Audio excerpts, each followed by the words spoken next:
ন্যায়পরায়ণ ব্যক্তি তারা যারা তাদের ভোটের আমানতটাও আল্লাহ রাস্তায় দেয়। কিসের রাস্তায়? আল্লাহ রাব্বুল আলামিন বলছেন, ইন্নাল্লাহা ইয়া'মুরুকুম আন তু'আদ্দুল আমানাতি ইলা আহলিহা। আল্লাহ পাক বলছেন, নিশ্চয় আমি আল্লাহ তোমাদেরকে নির্দেশ করছি যে তোমরা যাবতীয় আমানত সঠিক পাত্রে দিবে। আল্লাহর দেখানো সঠিক পথ হলো ইসলাম। সঠিক পথের নাম কি? আল্লাহর দেখানো পথ হলো ইসলাম। আল্লাহ পাক কোরআনের ভিতরে বলছেন, ইন্নাদ-দীনা ইনদাল্লাহিল ইসলাম।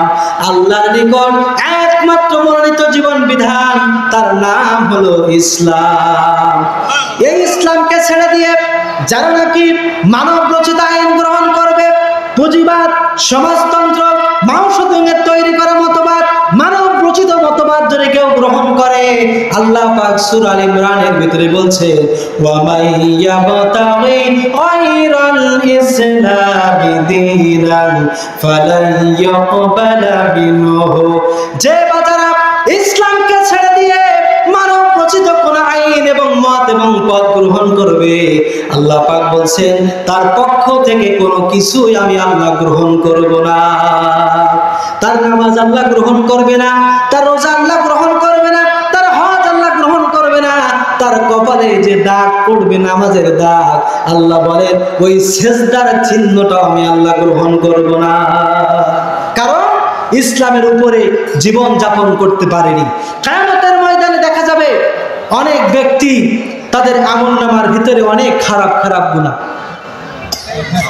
আল্লাহ রাব্বুল আলামিনের দরবারে ফরিয়াদ করবে, ওগো রব্বুল আলামিন, আমার আমলনামার ভিতরে চুরির গুনাহ আছে, হত্যার গুনাহ আছে, জেনার গুনাহ আছে, আমি তো এই অন্যায়গুলো করিনি, ফেরেশতারা বানিয়ে বানিয়ে লিখেছে। আল্লাহ পাক তখন বলবেন, তোমরা দুনিয়ার বুকে যেই সমস্ত ব্যক্তিদেরকে সমর্থন করতে, ওই সমর্থন করার কারণে তারা চুরি বাড়িয়ে দিয়েছে। দেয় কিনা বলে? দেয় তো নাকি? তারা চুরি বাড়িয়ে দিয়েছে, সমাজের বুকে মানুষদেরকে অন্যায়ভাবে হত্যা করেছে, মানুষদেরকে রাতের বেলায় ঘরে ঘুমাতে দেয়নি। তোমার সমর্থন পেয়ে তারা অন্যায়গুলো করেছে। সুতরাং তোমার সমর্থন পেয়ে যখন এই অন্যায় করেছে, তাই তোমার আমলনামায় ফ্ল্যাক্সি লোডের মতো সব অপকর্মগুলো লোড হয়ে গেছে। আবার এক শ্রেণীর ব্যক্তিরা দেখবে তাদের আমলনামার ভিতরে ভালো ভালো সওয়াবের কাজ, বলবে রব্বুল আলামিন, আমি তো এমন ভালো ভালো কাজ করিনি, আমি তো নামাজ পড়েছি, এটা ঠিক আছে, আমার আমলনামার ভিতরে দেখছি আল্লাহ দ্বীন কায়েমের পথে কাজ করার সওয়াব। বলা হবে তুমি এমন ব্যক্তিদেরকে সমর্থন করেছো, ওই সমর্থন করার কারণে আল্লাহ দ্বীন বিজয় হওয়ার কারণে সমাজ থেকে চুরি দূর হয়েছে, হত্যা দূর হয়েছে, খুন ধর্ষণ দূর হয়েছে। এসবগুলো দূর হওয়ার কারণে তোমার আমলনামার ভিতরে এত এত সওয়াব আমি আল্লাহ দান করে দিয়েছি। সুবহানাল্লাহ বিহামদিহি। সুতরাং আল্লাহ পাক এই ন্যায় এবং ইনসাফপূর্ণ বিচারের গুরুত্ব আল্লাহ পাক বলেছেন। তাই পয়লা নম্বর কথা পেশ করেছেন যে নিশ্চয় যারা নাকি ইনসাফপূর্ণ বিচার করবে, এই বিচারের কথা আমার আল্লাহ পাক বলেছেন। আজকে কি ইনসাফপূর্ণ বিচার আছে? জোরে বলেন, ইনসাফপূর্ণ বিচার আছে? ইনসাফপূর্ণ বিচার না, যার দরুন আজ বহু মানুষ কষ্টের ভিতরে থাকে।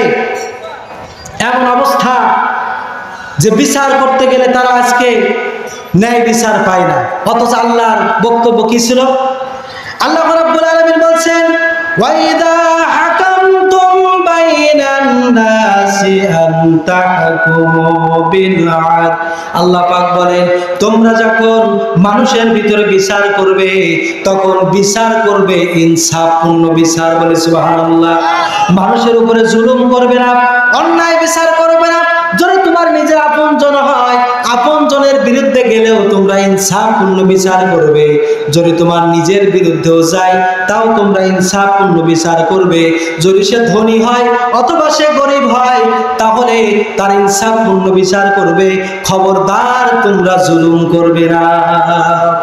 আল্লাহ রাব্বুল আলামিন এই আয়াত দ্বারা বোঝাতে চাইলেন যারা নাকি যেহেতু আমি আল্লাহ পাক ক্ষমতা দান করে থাকি, আল্লাহ পাক বলেন কুলিল্লাহুম্মা মালিকাল মুলকি তুতিল মুলকা মান তাশাউ ওয়া তানজিউল মুলকা মিম্মান তাশাউ ওয়া তুইজ্জু মান তাশাউ ওয়া তুযিল্লু মান তাশাউ বিয়াদিকাল খায়র। আল্লাহ পাক বলেন আমি আল্লাহ পাক ক্ষমতা দান করে দিই, যাকে ইচ্ছা তাকে ক্ষমতা দিই, যাকে ইচ্ছা তাকে ক্ষমতা থেকে ছিনিয়ে নিই, ক্ষমতা থেকে নামিয়ে দিই, যাকে ইচ্ছা তাকে সম্মানিত করি, যাকে ইচ্ছা তাকে অপমানিত করি। এই সব কিছু আমি আল্লাহর হাতে। বলে সুবহানাল্লাহ। সে আল্লাহ রাব্বুল আলামিন বলছেন পৃথিবীর স্বৈর শাসকেরা তোমরা জেনে নাও আমি আল্লাহ পাক তোমাদের হাতে ক্ষমতা দেওয়ার পরে আমি আল্লাহ বলতে চাই লিনানজুরাকুম কাইফা তা'মালুন, আমি আল্লাহ ভালো করে দেখে নিতে চাই তোমরা কে কেমনটা আমল করো, ভালো করে দেখে নিতে চাই। যদি ভালো আমল করো, ভালো ন্যায় বিচার করো, সওয়াব পাবে।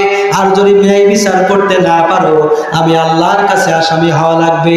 আল্লাহ পাক বলছেন তুমি ক্ষমতা পাওয়ার পর ওয়ালা ইয়াজরিমান্নাকুম শানাআনু কাউমিন আলা আল্লা তা'দিলু ই'দিলু হুয়া আকরাবু লিত্তাকওয়া। আল্লাহ বলেন খবরদার, ক্ষমতা পাওয়ার পর কোন কওমের উপরে অন্যায় করে তাদের উপরে অবিচার করো না। বলি সুবহানাল্লাহ। আজকে তুমি ক্ষমতার পাওয়ারে গিয়ারে, তাই তুমি তোমার বিরুদ্ধে যারা আছে তাদেরকে মোটেও সহ্য করতে পারো না। কি করে তার উপরে জুলুম করবে, অন্যায় বিচার করবে, এই চিন্তায় উদ্বেল হয়ে থাকো। তুমি যদি ন্যায় বিচার করতে পারো, আল্লাহ বলছেন এটা তাকওয়ার নিকটবর্তী। অর্থাৎ কেউ যদি ইনসাফপূর্ণ বিচার করে, আল্লাহ পাক ইনসাফপূর্ণ বিচারের কারণে তাদেরকে জান্নাত দান করে দিবে। আল্লাহ নবী বলছেন বিচারকদের মধ্যে তিনটা শ্রেণী হবে। কয়টা শ্রেণী? একটা শ্রেণী হচ্ছে জান্নাতি, আর দুইটা শ্রেণী হচ্ছে জাহান্নামী। সাহাবীরা প্রশ্ন করলেন ইয়া রাসূলুল্লাহ জান্নাতি কারা হবে? আল্লাহ নবী বললেন যারা নাকি বিচারকের আসনে আল্লাহ পাকের বিধান অনুসরণ করে মানব জাতির উপরে ইনসাফপূর্ণ বিচার করবে। এই ইনসাফপূর্ণ বিচার করার কারণে আমি আল্লাহ পাক তাকে জান্নাত দান করে দিব। রাসূলুল্লাহ সাল্লাল্লাহু আলাইহি ওয়াসাল্লাম আরো বললেন যে জাহান্নামী যারা হবে তাদের অভ্যাস কি জানো? জাহান্নামে যারা যাবে ওই বিচারক, যে বিচারক আন্দাজের উপরে বিচার করে, নাউজুবিল্লাহ, আন্দাজের উপরে বিচার করে। প্রসিকিউটররা যখন তাদের তথ্য পেশ করে, তথ্য হাজির করার ভিতরে বলা হয় আপনার এই মক্কের যুদ্ধের সময় এত মানুষকে ধর্ষণ করেছে, নাউজুবিল্লাহ। যদি এই কথা সত্য হয় তাহলে প্রতিদিন 30 থেকে 33 জন নারী ধর্ষণ করেছে বলে অপরাধ হয়। আমি আজকে বলতে চাই এই অবিচারক যারা, এই অবিচারক বিচারক যারা, তাদের কাছে যখন এই কথাগুলো আসে যে যুদ্ধের সময় একজন ব্যক্তি এতগুলো নারী ধর্ষণ করেছে, এটা তো কোনো পুরুষের পক্ষে সম্ভব নয়। আমি বলতে চাই তোমার মতো বিবেক পচা, বিবেক নষ্ট, বিবেক বিবর্জিত তুমি আজকে বিচারকের আসনে বসে এই ধরনের কথা কিভাবে গ্রহণ করতে পারো? আমরা বুঝতে পারি তোমার বিবেক নষ্ট হয়ে গেছে। আমরা বুঝতে পারি তুমি কারো ইশারায় চলো, নিজের ইশারায় চললে অন্যায় বিচার তুমি করতে পারতে না। সুতরাং এই ধরনের কথা, এসবগুলো করে যারা আন্দাজে বিচার করে এবং যারা মিথ্যা বিচার করে, মিথ্যা রায় দেয়, আল্লাহর নবী তাদেরকে জাহান্নামী বলেছেন। নাউজুবিল্লাহ। আমি আপনাদের সামনে আমার আলোচনার মধ্যে এতটুকুই কথা বলতে চাই, আল্লাহ পাক ইনসাফ প্রিয়। তিনি বিচার যেটা ইসলাম এবং মুসলিমদের বিচারটাও হয় ইনসাফপূর্ণ। বলে সুবহানাল্লাহ। যখন আমর ইবনুল আস রাদিয়াল্লাহু তাআলা আনহু মিশরের শাসক ছিলেন, তখন খ্রিস্টান পাদ্রীদের তাদের আলেকজান্দ্রিয়া নামক স্থাপনায় একটা খ্রিস্টান পাদ্রীদের একটা উপাসনালয় ছিল। সেখানে একটা মূর্তি ছিল, সেই মূর্তির নাক কে জানে ভেঙে ফেলেছে। যখন বিচার চাইলো, খ্রিস্টানেরা এসে রাসূলের সাহাবী আমর ইবনুল আস রাদিয়াল্লাহু তাআলা আনহুর কাছে। তখন তিনি দোষীকে তা খুঁজে পাচ্ছিলেন না। এক সময় আমর ইবনুল আস রাদিয়াল্লাহু তাআলা আনহু তিনি বললেন, যেহেতু আমি বিচারক আর আসামি খুঁজে পাওয়া যাচ্ছে না, তিনি ওই খ্রিস্টান পাদ্রীর কাছে গিয়ে যে অভিযোগ দিয়েছিল তার হাতে তরবারি দিয়ে বলছে, শোনো,